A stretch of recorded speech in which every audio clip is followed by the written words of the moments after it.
Swayam Prabha. Digital India. Educated India.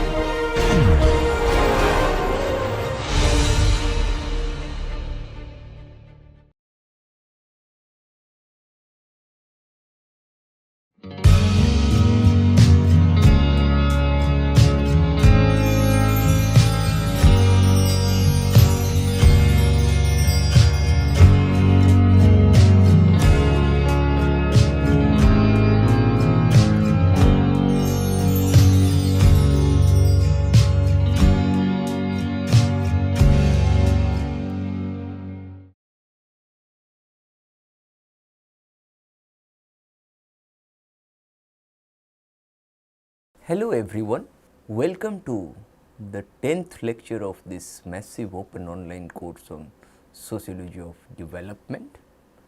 As you know, we are in the 4th week of this 30-hour course on Sociology of Development spanning over 12 weeks, and this is the last lecture of the 4th week, Modernization Theory Part 1.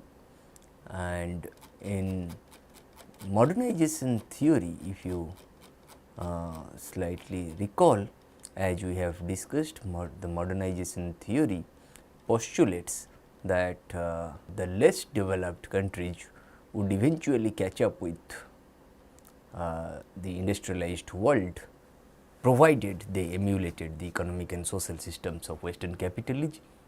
I mean, that is how the first sociological account of development emerged in the form of modernization theory, and it is the mainstream school of scholarship about poverty and economic, social and political development in the countries of the third world. The adherents of this approach do not actually see themselves as a cohesive school. They are more inclined to emphasize the disputes among them and to dismiss the dependency school and the Marxists as irrelevant or excessively doctrinal or political. We have discussed this, and in the last two classes what we have discussed, it is an important idea in this school. An important idea in this school is the concept of the traditional society, and the proponents of modernization theory think of today's third world societies as being largely traditional.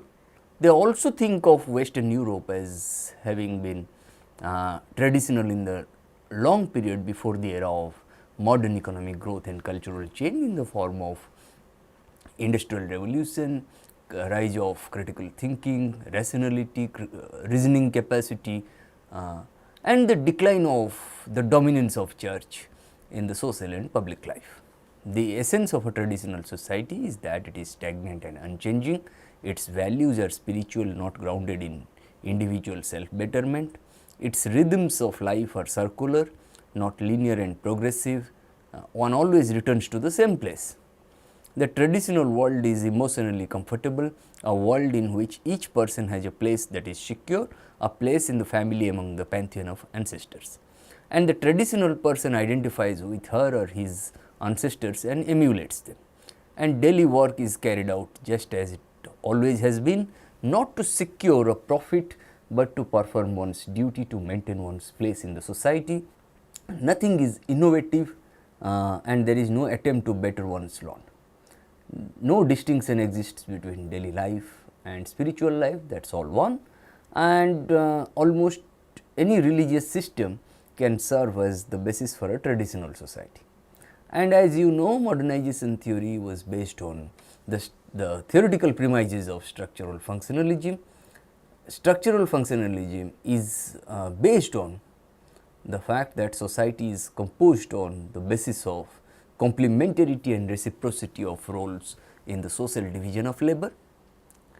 And as you know, theories of modernization, however, are explicitly or implicitly premised, explicitly or implicitly are theories of capitalist development, which are premised upon the creation and maintenance of the basic structures and institutions of a capitalist society. It is as modernization theory is based largely on the theoretical premises of structural functionalism. Modernization theory conceptualized development as a staged transition from tradition to modernity, to be brought about at the economic level, at the social level and at the political level. That is what we have discussed.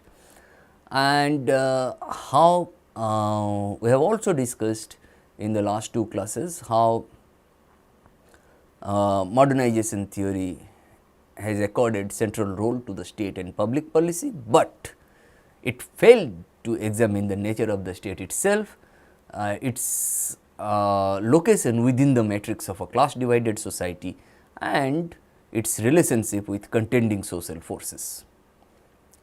And thereby the state is thought of as an entity that stands outside and above society, and the state is also thought of as an autonomous agency that is invested potentially from independent source of with an independent source of rationality, enriched by technical assistance from developed countries.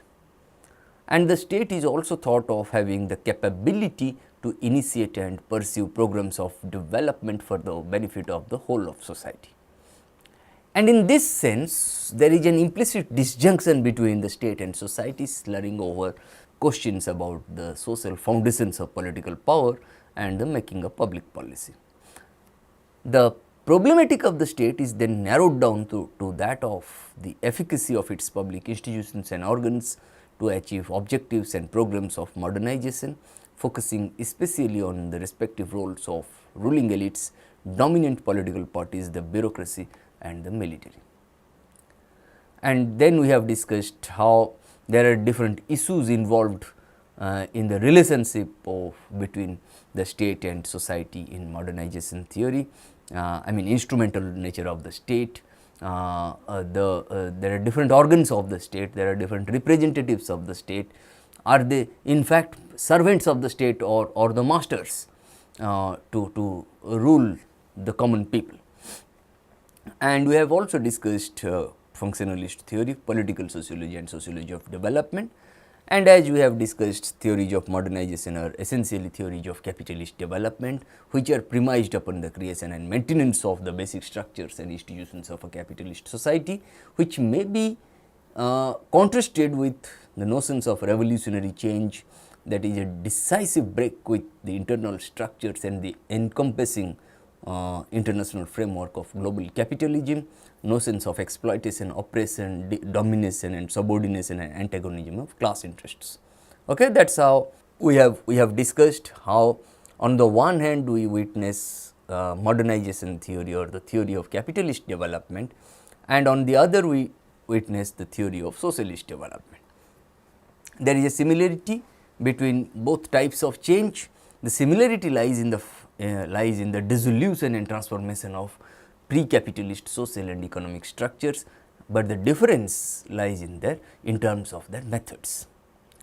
And then we have discussed structures, when I say social and economic structures, political, in terms of the political system, in terms of the state and so on. And there is an alternative view, the one that does not reify as a whole as functionalist theory does, but proceeds instead from the idea of the social process being constituted by interactions of free acting individuals. The market model nevertheless arrives at very similar conclusions to those of functionalist theory on issues of relevance. And then we have discussed what is reification, that refers to the process where the result of our actions appears to us as a quasi-natural thing or matter or object, because we do not recognize its social origins or process of creation that goes into its formation. And then we have discussed economic markets, I mean free competition, foreign investment, structural imperatives and so on, and political markets, I mean political entrepreneurs aiming to maximize votes, legislation, the application of laws and authoritative allocations of value. And when I say structural imperative, I mean this is the imperative of capitalism, capitalist mode of production. Its imperative character lies in the fact that it determines the consequences of all such actions. It makes the new institutions successively the basis on which fresh calculations are made and corrective action contemplated. And the aim of structural imperative is to recognize the possibility of disjunction within limits and at particular moments between the making of public policy and the contending interests of the dominant classes, the indigenous bourgeois, the metropolitan bourgeois and landowning classes, as well as the fact that such deviations not only have limits, but cannot persist over a long period of time. For they are soon overtaken by the consequences of such policies, which bring into play forces for an alteration of the course, so that state policies are brought into line with the requirements and demands of peripheral capitalism, I mean capitalism in the less developed countries. And this view of the economic determination in the last instance allows us to account for the stupidity and miscalculations of the guardians of the state, and for the degree of freedom that possess in possibly pursuing their own interests by virtue of being in charge of the state apparatus. And the question of the plurality of dominant classes in peripheral capitalist societies, which is unlike that in advanced capitalist countries, where we have only one dominant class to contend with, a fact that has shaped Marxist debates on the theory of the state in particular mold, one that does not easily fit the case of the peripheral capitalist societies. And the problem of identifying the ruling classes and class alignments in peripheral capitalist societies is more complex than in advanced capitalist countries. Thereby, we have discussed fundamental classes, I mean the class of exploited producers and the exploiting class, whose social relations of production are constitutive of that mode of production. And we have also discussed class formation, class alignments. We have discussed fractions of a single class analogous to the division of the bourgeois in advanced capitalist countries into different fractions, such as industrial capital, finance capital and commercial capital. And we have also discussed auxiliary classes, political role of the educated salaried middle classes in peripheral capitalist societies, and class origins of the bureaucracy.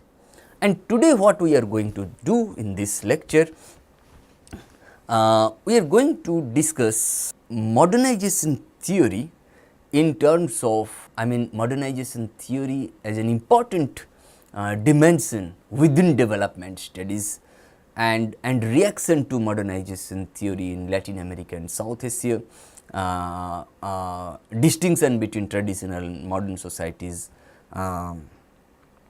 which was derived from Max Weber via Talcott Parsons, and as I mean modernization as the process of transition from traditional to modern principles of social organization, and this process currently occurring in Asia, Africa and Latin America. We will also discuss traditional modern distinction, dichotomy and political development, and then we will have a case in point Huntington's political order in changing societies as social science theory, evidence scientism as ideology, Huntington's The Class of Civilizations, which he wrote maybe 20 years back or so.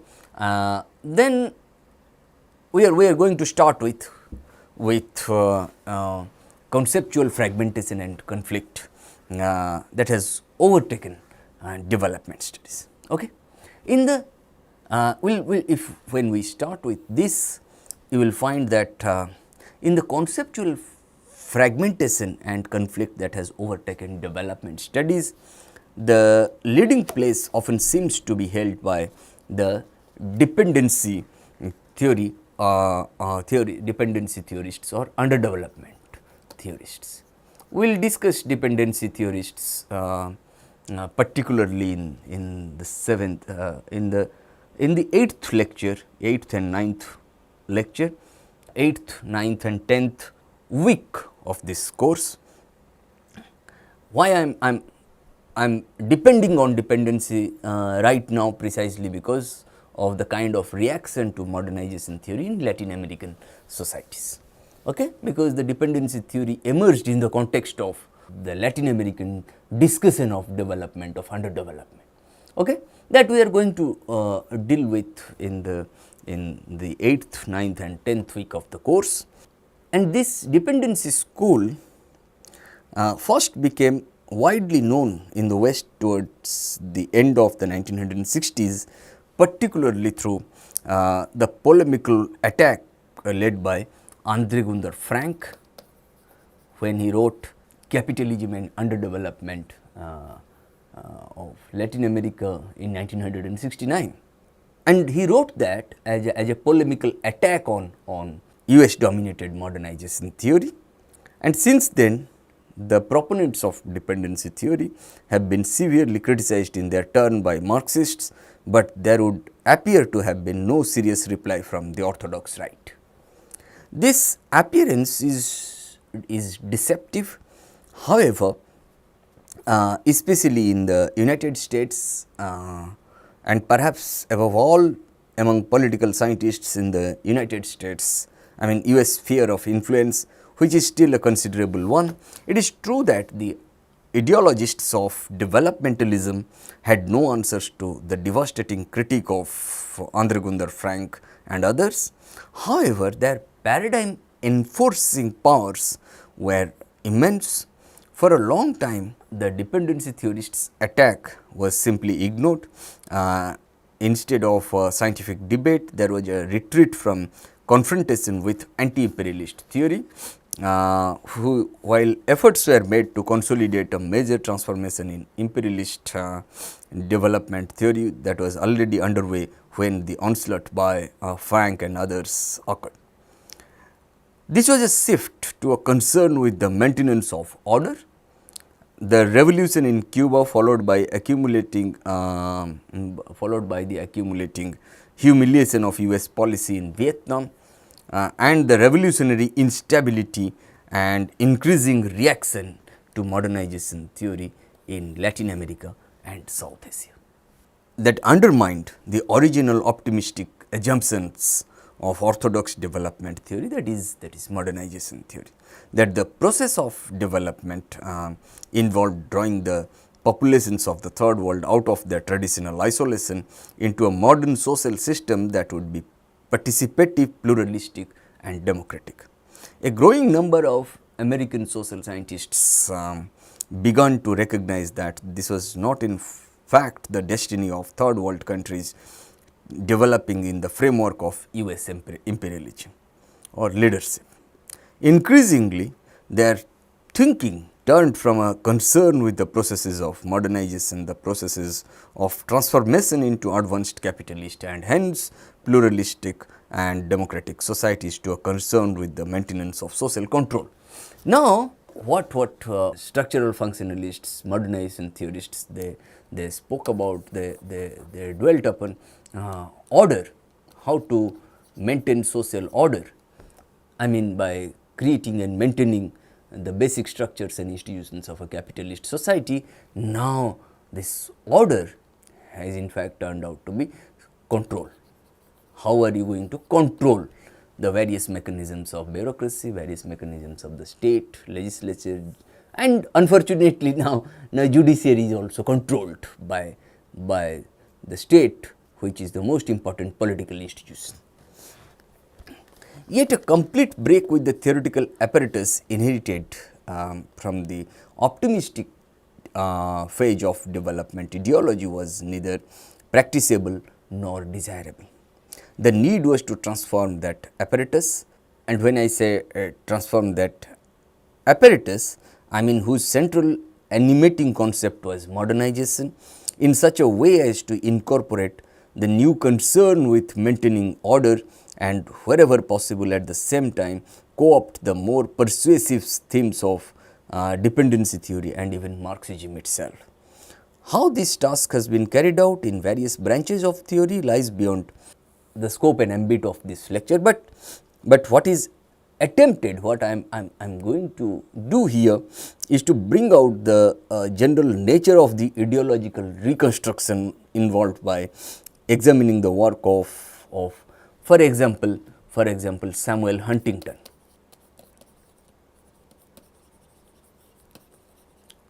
who wrote Political Order in Changing Societies, who also wrote The Class of Civilizations and so on, and he led the way in initiating this reconstruction. But before getting into this, it is important to understand the concept of modernization through the distinction between traditional and modern societies, which was derived from Max Weber through or via Talcott Parsons and especially Parsonian pattern variables. Okay? A society was called traditional in which most relationships were particularistic rather than universalistic, such as based on ties to particular people, such as kin rather than general criteria designing whole classes of persons. In secondly, I mean, one is, if you look at, one is particularism versus universalism.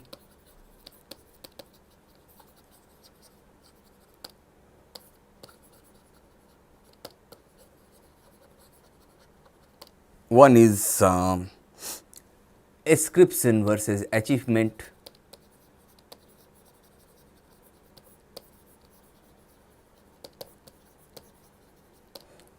Ascription means which is based on birth, and achievement which is not based on birth, what you get through your performance. And that is why secondly, in which birth, I mean ascribed qualities rather than achieved qualities was the central ground for holding a job or an office, in which feelings rather than objectivity governed relationships of all sorts. I mean affectivity versus affective neutrality. Okay. And in which roles were not clearly separated. For instance, the royal household was also the state apparatus. I mean diffuseness versus specificity. Okay. These are the pattern variables, that is why I mean Parsonian pattern variables. Particularism versus universalism, ascription versus achievement, affectivity versus affective neutrality, and diffuseness versus specificity. A society in which the opposite of all these was true was modern. Other features generally seen as characteristic of traditional societies included things like a low level of division of labor, dependence on agriculture, low rates of growth of production, largely local networks of change, and restricted administrative competence. Again, modern societies displayed the opposite features, in the sense that high level of division of labor, low dependence on agriculture, high rates of growth of production, largely global networks of exchange, and unrestricted administrative competence. And modernization in this sense referred to the process of transition from traditional to modern principles of social organization, and this process was what was currently occurring in Asia, Africa and Latin America. Okay. From today's vantage point, from the vantage point of the 21st century, it is easy to see that the traditional modern distinction was at bottom simply a pair of very arbitrary abstractions from the contemporary situations of the periphery and the center respectively. I mean situations of the periphery and the center of the world capitalist system, and that the concept of modernization was no more than a proposal to consider the traditional society as a once universal original state and the modern society as a universal end state, with the so called modernization process serving as quite fictitious surrogate for the historical processes that have actually taken place or are taking place at both the periphery as well as the center. However, those political scientists, social scientists who were unaware of the ideological nature of those formulations saw in them the basis for an attempt to conceptualize political development. It is an element as one element of the modernization syndrome, that is the modernization process itself at the level of politics. This gave rise to a multiplicity of proposals. I mean, political development, it was suggested, involved democratization, political mobilization, the building of nation states, administrative and legal development, secularization of equality, subsystem, autonomy and so on. And according to Huntington himself, the starting point for his own theorizing was a rejection of the concept of political development, because it indeed had no clear meaning. In its place, he proposed to discuss merely political change. Okay? That is what we have, what political development for Huntington. Okay? Instead of political development, he emphasized on political change. Okay? If this had been true, it would have implied at least an attempt to break with modernization theory, but it was not true. In his main book, Political Order in Changing Societies, published in 1968, okay, you will find that a central place is occupied by the concept of political decay. Okay? Political development to political change to political decay, a condition signalized by unrest, violence, corruption and coups, and the one which retains all the normative and teleological content of the concept of political development, only expressed as its opposite. And this continuity, this preservation of the essential concepts of modernization theory, but in forms adapted to the new concern with order, is a fundamentally significant aspect of Huntington's thought. However, we are going to discuss three aspects that Huntington did make a major break. Then what are these three? First, he really did switch attention to a kind of political change in terms of revolution.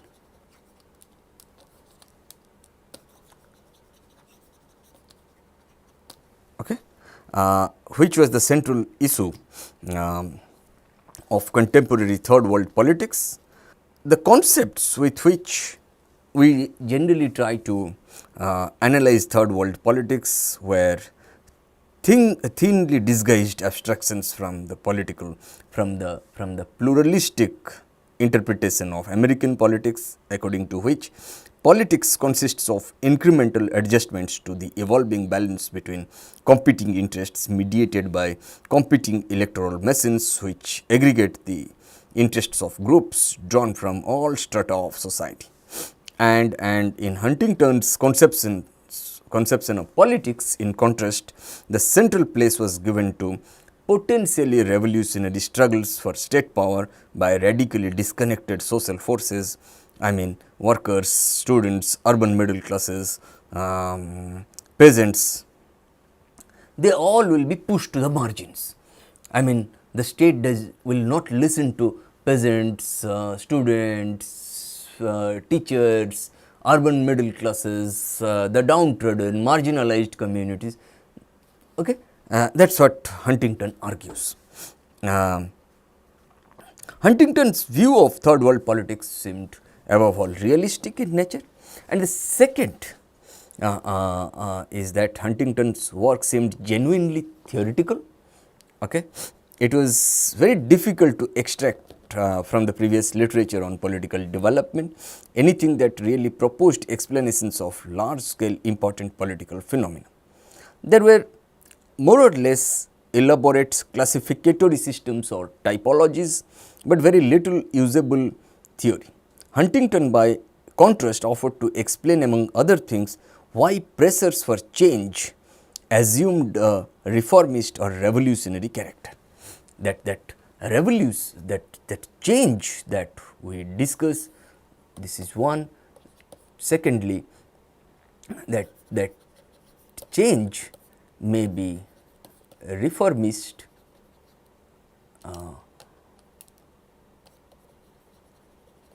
or a revolutionary in character. Okay? Why reforms or revolutions succeeded or failed, and why, in the absence of either reform or revolution, third world countries tended to pass under personal, arbitrary and authoritarian rule. Okay? And India is no exception to this today. And these two changes, okay, have a lot to do with the academic and practical influence of Huntington's work. Attention has been diverted from them, however, by the third departure that Huntington made from previous orthodoxy, his open and abrasive commitment to the maintenance of order at the supreme political value. Order at the supreme political value. Okay, this is perhaps a little problematic, and then Huntington's views on this issue were not very different from those of numerous other leading American social scientists, political scientists of the later 1960s, but they were more stringently and unambiguously expressed. Throughout Huntington's work, there runs a strong current of dislike for the confusing, disturbing and contradictory aspirations of the masses, and an admiration for any elite bureaucracy or leadership capable of containing, channeling and if necessary suppressing them. Okay? Huntington's obsession with authority as constitutive of political value, this is problematic. Okay?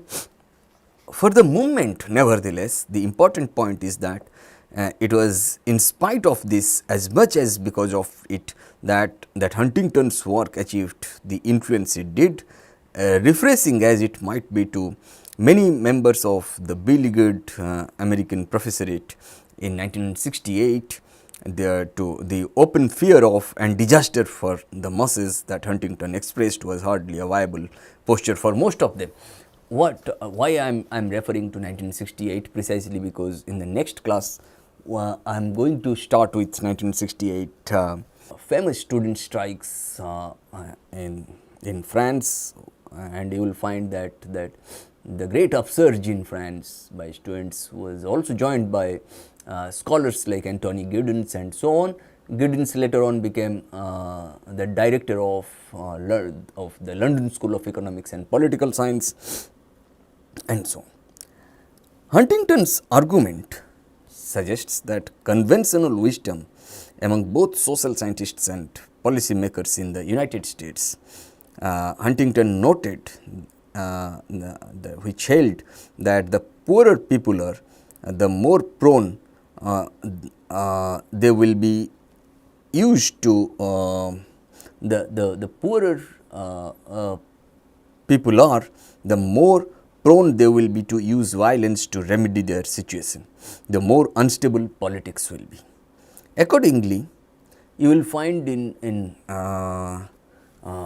most of the third world countries, including India, at least in theory, it has been directed toward securing economic growth in the belief that this is coupled with reforms made possible by growing output would lead towards political stability.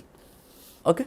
That people talk about technology, people talk about computers, people talk about Atmanirbhar, people talk about Arogya Setu, many things are there, right? But everything is there just to have control over the masses and so on.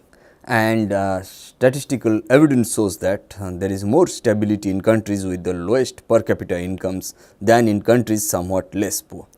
And Huntington's interpretation of this is that as modernization defined as social mobilization plus economic development occurs, more and more people become politically active or become active in ways that impinge more and more on the central government, political participation, because increased social mobility leads to raised expectations which at an early stage of economic growth cannot be met, and economic growth also leads at first to heightened inequality which also prompts greater political participation. Unless political institutions are capable of handling this expanded participation, it will assume destabilizing forms, demonstrations, strikes, riots or even armed struggles, and or lead to corruption, equally liable to give rise to instability in the long run. What determines whether the increased level of participation produces these destabilizing consequences or not is the degree of institutionalization of the polity. Strongly institutionalized polities socialize, that is formally and informally induct the newly participant citizens into the channels and norms of political action that are prescribed by the existing structures. This leads to civic politics. Civic politics may or may not take a democratic form.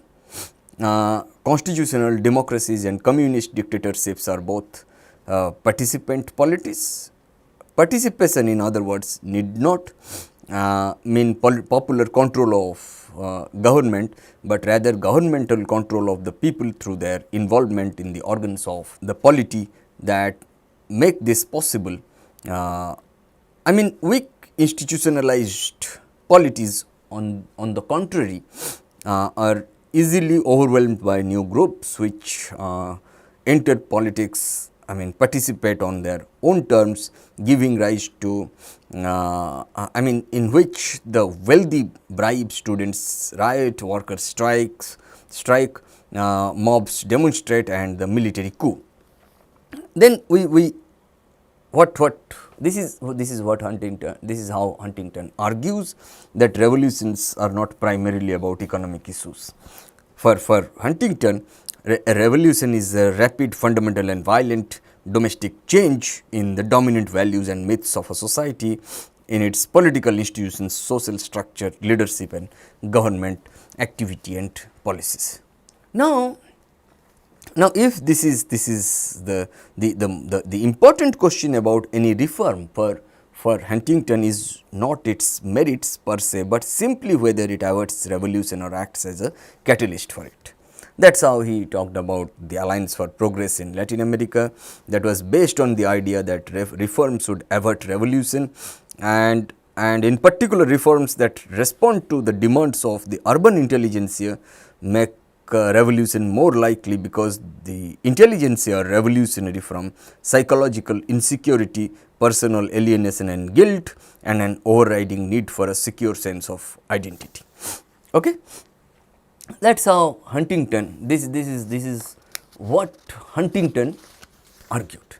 Then a critique, to grasp the significance of Huntington's work, we have to analyze it on two levels. First, from the standpoint of the bourgeois social sciences, okay, and second, from that of historical materialism.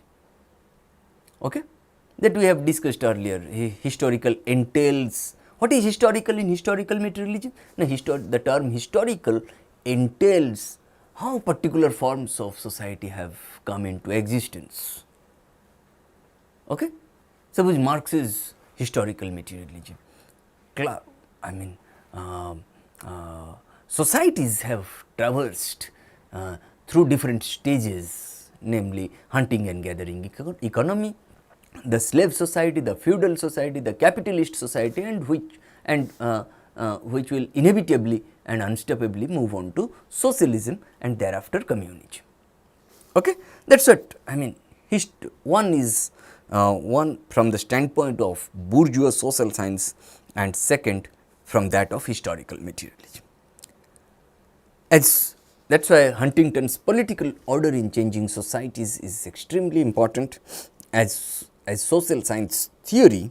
I mean, in fact, on closer introspection, it proves to be vague. Huntington's reflections prove to be vague, tautologous, circular and confused. Its two central concepts, Huntington's two central concepts, participation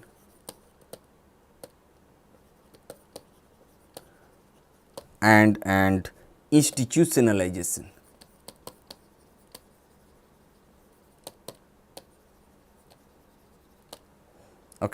were nowhere adequately defined. Participation included apparently any kind of conscious relationship whatever with the polity, no matter how ritualistic or empty, since as we have seen, Huntington declared that today's Russians have a high degree of popular participation in political affairs when Soviet Union was there. Conversely, institutionalization was defined as the process by which organizations and procedures acquire value and stability, but this process was nowhere specified either. Instead, Huntington put forward 4 measures or tests of the level of institutionalization of any political system. 1. The adaptability, complexity, autonomy and coherence of its organizations and procedures. Adaptability could be measured by the age of an organization or procedure, that is the probability that an organization which is 100 years old will survive an additional year is perhaps 100 times greater than the probability that an organization 1 year old will survive 1 additional year. A movement's thought shows that this is absurd. Presumably recognizing this, Huntington added that another measure is the ability of an organization or procedure to survive challenges to its existence. The third measure of adaptability is the ability of an institution or organization or procedure is to abandon challenged functions and replace them with others and so survive. Okay. I mean, these are but this reasoning too is circular. The evidence that an institution is adaptable is that it changes functions and survives.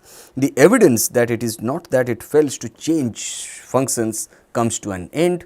The other measures, I mean the fourth one that Huntington provides, that institutionalization, I mean complexity, autonomy and coherence, they suffer from exactly the same difficulty. Thus, the measure of autonomy is whether social forces outside the political system succeed in forcing themselves into it or not. The measure of coherence is whether the institutions of the polity rest on a consensus sufficiently strong to preserve them and so on. I mean, in short, the argument that Huntington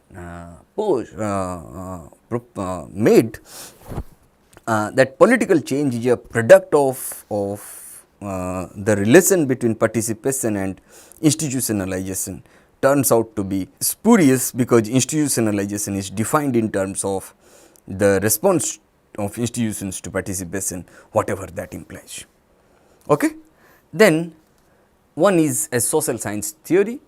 Okay? Then evidence is that part of the reason for the failure to push home the criticism of Huntington's work as unscientific may well have been the massive quantity of facts deployed in it. Dazzlingly comprehensive, his empirical knowledge seems encyclopedic, but most readers like these, I mean like Lilly and others who have mentioned that Huntington spared no effort to achieve one. The range of cases referred to and the number of sources cited were indeed impressive, even for a writer amply endowed with research assistance. But it is obviously not the quantity, but the quality of the factual evidence and the use made of it that matters. Okay? The careful reader soon realizes that the great flood of information with which she or he is being presented cannot be taken on trust. Okay?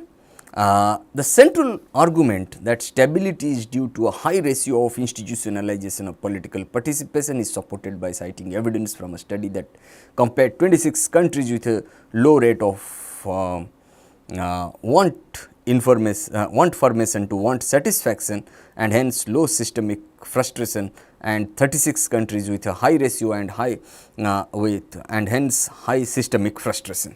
Okay?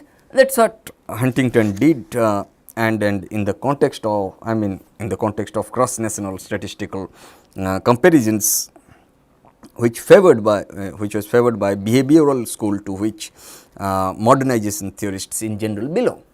Okay? That's why you will find that we are trying to bring about a critique of Huntington's work. And when you come to scientism, of course, many other well regarded works on politics may be faulted for poor evidential support. What makes this criticism more than usually pertinent is that Huntington's use of evidence so often takes a scientific form. This is particularly true of the sections of political order in which political order in changing societies, we are discussing now scientism, in which the main steps of the argument are put forward. The main form of scientism is pseudo quantification. The text abounds with propositions about about the levels of middle class participation, the rate of increase of social frustration, the degree of corruption and so on, and this way of writing encourages acceptance of an argument by suggesting that appropriate quantitative data have been collected that verify the general statements made. Okay? And then we have what we are trying to do from the standpoint of bourgeois social sciences and so on. And when we come to bring about a critique of Huntington's political order in changing societies, Huntington's from the vantage point of historical materialism,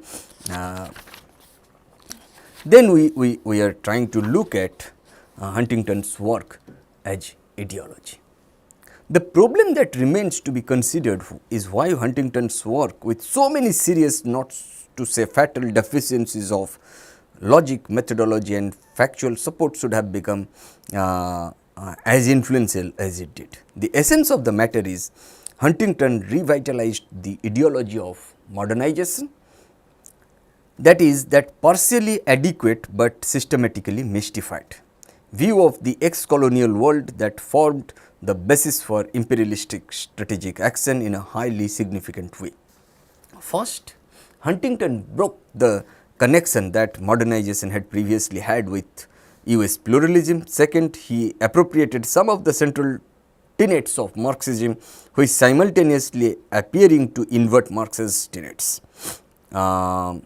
The break with pluralism was more than the mere abandonment of the democratic ideal implicit in earlier modernization writing. For Huntington, third world societies do not consist of groups competing in fluctuating and shifting combinations for influence over the outputs of government, nor do modern systems differ from pre-modern or modernizing systems in this respect. In all political systems, the key is domination.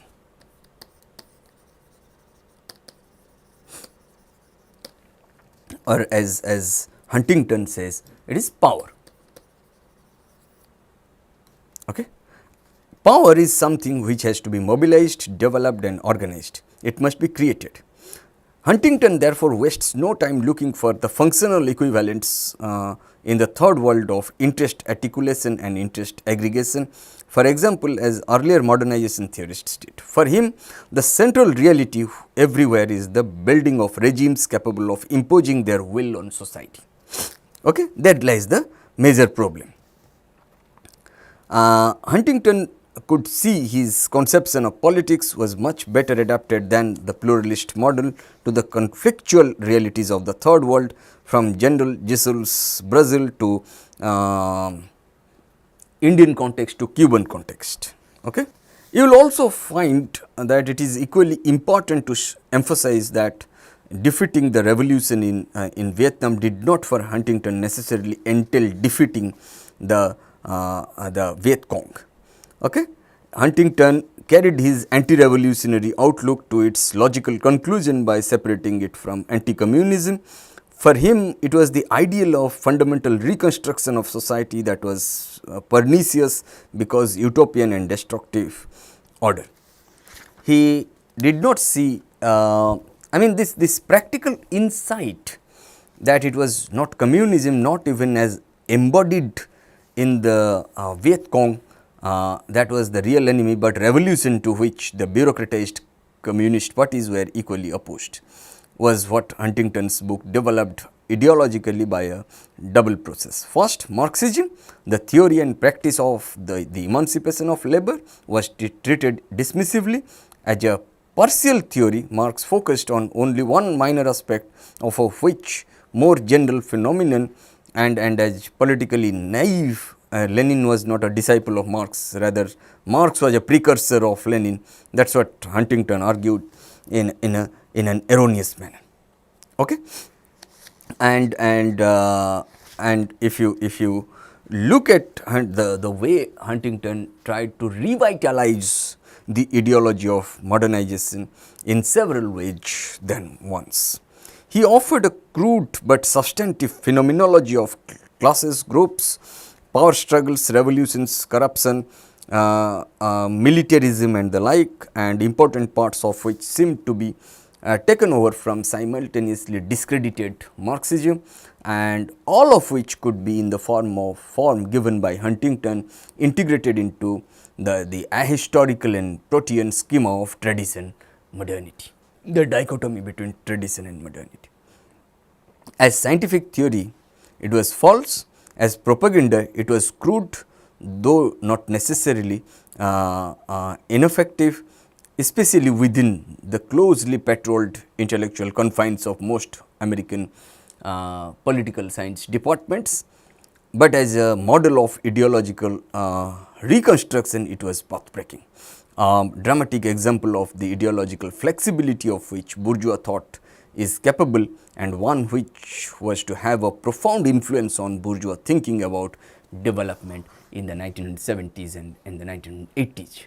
Then what we have discussed today, we have discussed the central fragmentation and conflict that has taken over development studies, and in the context of the reaction to modernization theory in Latin America and South Asia, and the distinction between traditional and modern societies that we have taken from Weber via Talcott-Parsons in terms of Parsonian pattern variables. When I say distinction between traditional and modern societies, there lies a dichotomy within the purview of modernization theory, within the purview of the theory of capitalist development.